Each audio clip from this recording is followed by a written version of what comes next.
Hello friends, आपके अपने YouTube channel Jaipur lawyers में आपका स्वागत है। तो दोस्तों, सबसे पहले आपको नवरात्रि की बहुत बहुत शुभकामनाएं।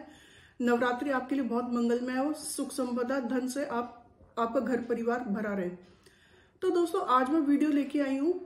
एक जजमेंट है Manjeet Kaur versus state of Punjab and Haryana, जो बहुत ही अच्छा जजमेंट है बच्चे की कस्टडी के लिए। अगर फादर ने जबरन बच्चे की कस्टडी रख ली है, माँ से मिलने नहीं दे रहा है, धमकियां दे रहा है, तो ऐसे में क्या करें? तो ऐसे में फ्रेंड्स ये करें कि इस जजमेंट को आप पेश करें कोर्ट के अंदर, आपको बहुत ही रिलीफ मिलेगी और ये अच्छा जजमेंट है एक। तो दोस्तों, आज मैं इसी केस के आपको फैक्ट्स बताती हूँ, स्टोरी बनाती हूँ, जो कि बहुत ही इंटरेस्टिंग है। तो अब इस केस में Manjeet Kaur versus state of Punjab and Haryana के केस में क्या होता है कि हस्बैंड वाइफ होते हैं, दोनों मैरिज होती है और ये ऑस्ट्रेलिया चले जाते हैं अपनी जॉब के लिए, जहाँ इनका सैलरी पैकेज वगैरह बहुत ही अच्छा होता है। अब सैलरी पैकेज अच्छा हो जाता है और वहीं के एम्प्लॉय होते हैं, और इसी दौरान इनकी एक बेटी हो जाती है। तो बेटी होने के बाद इनके कुछ डिस्प्यूट्स होते हैं मैरिटल लाइफ में। अफेयर होने के बाद में ये डाइवोर्स की पिटीशन ऑस्ट्रेलिया की कोर्ट में फाइल करते हैं। अब ऑस्ट्रेलिया की कोर्ट में डाइवोर्स फाइल करते हैं, उस दौरान इनका कुछ आपस में समझौता होता है कि नहीं भाई हम साथ में ही रहेंगे।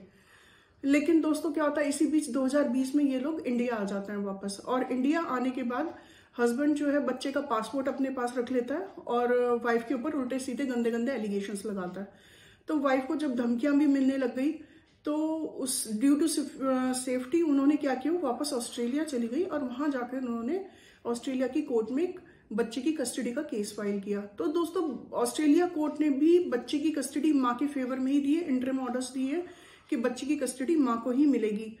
और जब उन्होंने ऑस्ट्रेलिया की केस में कस्टडी डाली, साथ ही साथ पैरेलली उन्होंने Punjab and Haryana high court के अंदर भी एक रिट फाइल कर दी। अब दोस्तों, रिट फाइल उसके बाद वो इंडिया आ गई वापस। तो ऑस्ट्रेलिया की कोर्ट ने भी यही डिसीजन दिया, इंटरिम ऑर्डर दिया कि बच्चे को माँ को बच्चे की कस्टडी मिलेगी। तो वो इंडिया आ जाती है 2020 में। तो दोस्तों, इंडिया आने के बाद में जब वो उनकी रिट फाइल होती है Punjab and Haryana high court में, वहां पर भी हस्बैंड वही अपने वाइफ के ऊपर उल्टे सीधे एलिगेशंस लगाता है। इसके तो एक्स्ट्रा मैरिटल अफेयर्स हैं, ये बच्चे के लिए कॉम्पिटेंट नहीं है, ये सही नहीं है। तो हाई कोर्ट सारी दलीलें सुनने के बाद भी, और जो भी वो एलिगेशंस लगाए गए थे उसमें कोई एविडेंस नहीं थे, कोई प्रूव नहीं हुआ था कि माँ के कोई अफेयर्स हैं। तो दोस्तों, इसमें क्या होता है, हाई कोर्ट ने एक और कदम अच्छा सोचा और आगे बढ़े वो।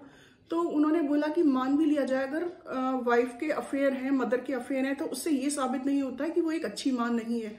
और हाई कोर्ट ने ऑर्डर किया है कि मां ही सर्वोत्तम है बच्चे की कस्टडी के लिए, उसके एक अच्छे भविष्य के लिए, अच्छे संस्कार देने के लिए। तो दोस्तों, इसमें हाई कोर्ट जो है कहती है कि भाई अगर मान भी लिया जाए कि माँ जो है वो उसके अफेयर्स थे या कुछ भी था, तो लेकिन वो प्रूफ नहीं हुआ, एलिगेशंस लगे रह गए और बच्चे की कस्टडी माँ को ही दी गई। लेकिन हाँ, साथ ही साथ फादर की रिलीफ के लिए कोर्ट ने ऑर्डर में लिखवाया कि भाई अगर बच्चे से जब वो चाहेंगे मिल सकते हैं, हफ्ते में 15 दिन में वीसी में बात कर सकते हैं, और जब वो चाहें वो ऑस्ट्रेलिया जाकर बच्चे से मिल सकते हैं, उसके साथ रह भी सकते हैं। तो दोस्तों, आज की वीडियो का यही निकलता है कि अगर आपके पास सेम केस ऐसी फैक्ट्स हैं जिसमें कि हस्बैंड ने जबरदस्ती बच्चे की कस्टडी ले ली है और वाइफ के ऊपर उल्टे सीधे एलिगेशंस लगा दिए, तो आप ये वाला जो जजमेंट है Manjeet Kaur versus state of Punjab and Haryana जरूर पेश करें। इससे आपको काफी रिलीफ मिलेगी। Thank you friends.